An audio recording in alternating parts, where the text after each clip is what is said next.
قوم جنات کو اسلام کی دعوت۔ روایت میں آتا ہے کہ ایک مرتبہ حضرت محمد صلی اللہ علیہ وآلہ وسلم کو اللہ تعالیٰ کی طرف سے یہ حکم دیا گیا کہ وہ جنات کو دین اسلام کی دعوت دے اور انہیں قرآن پڑھ کر سنائیں۔ اللہ تعالیٰ نے جنات کے گروہ کو ایک جگہ جمع کر دیا۔ وہ جنات نینوا کے رہنے والے تھے۔ پیارے آقا صلی اللہ علیہ وآلہ وسلم نے صحابہ کرام سے فرمایا کہ تم میں سے کون میرے ساتھ آئے گا؟ تو صحابہ کرام رضی اللہ عنہم نے اپنے سر جھکا لیے۔ دوسری مرتبہ بھی ایسا ہی ہوا۔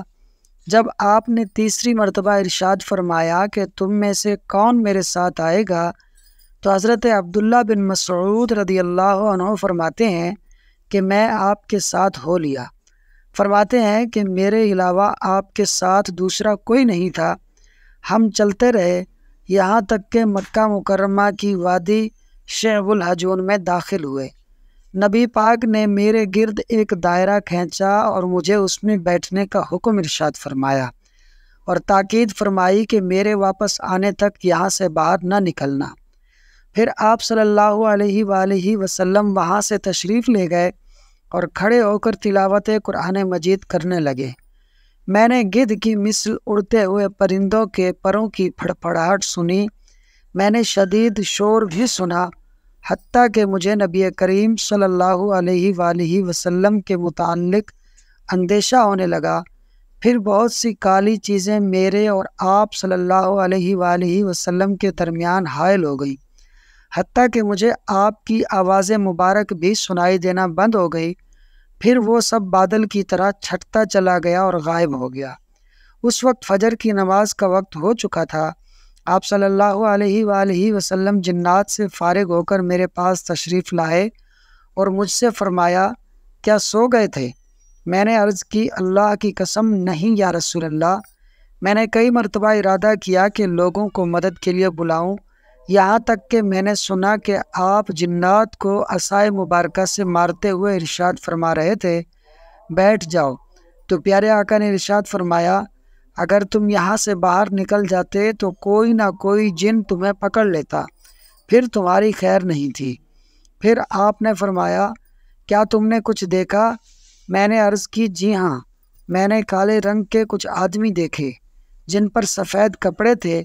آپ نے ارشاد فرمایا، وہ نصیبین کے جنات تھے۔ میں نے عرض کی، میں نے شدید قسم کا شور بھی سنا تھا۔ آپ نے ارشاد فرمایا کہ جنات اپنے درمیان ایک قاتل کے بارے میں فیصلہ کرنے میں جلدی کر رہے تھے۔ پھر جنات نے مجھ سے فیصلہ کرنے کے لیے کہا تو میں نے ان کے درمیان ٹھیک اور حق فیصلہ فرما دیا۔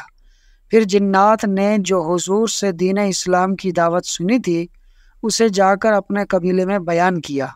قرآن پاک سورہ احقاف میں جنات کی اس دعوت کو یوں بیان فرماتا ہے، جنات بولے، اے ہماری قوم، ہم نے ایک کتاب سنی کہ موسیٰ کے بعد اتاری گئی ہے اور پہلی کتابوں کی تصدیق فرماتی ہے اور سیدھی راہ دکھاتی ہے۔ اے ہماری قوم، اللہ کے منادی کی بات کو مانو اور اس پر ایمان لے آؤ تاکہ وہ تمہارے کچھ گناہ بخش دے اور تمہیں دردناک عذاب سے بچا لے۔ پیارے اسلامی بھائیوں، نبی پاک صلی اللہ علیہ وآلہ وسلم سے پہلے انبیاء فقط انسانوں کی طرف بھیجے جاتے تھے، لیکن نبی کریم صلی اللہ علیہ وسلم کو انسانوں کے ساتھ ساتھ جنات کی طرف بھیجا گیا۔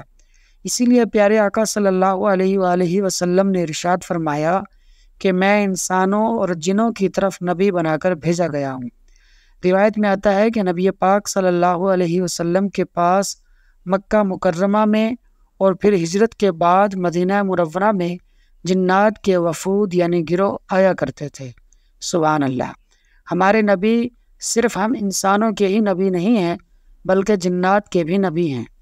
اس طرح ہم انسان اور جنات دونوں حضور کے امتی ہیں، تو جو جنات سے ڈرتے ہیں انہیں جنات سے نہیں ڈرنا چاہیے بلکہ انہیں اپنا امتی بھائی ماننا چاہیے۔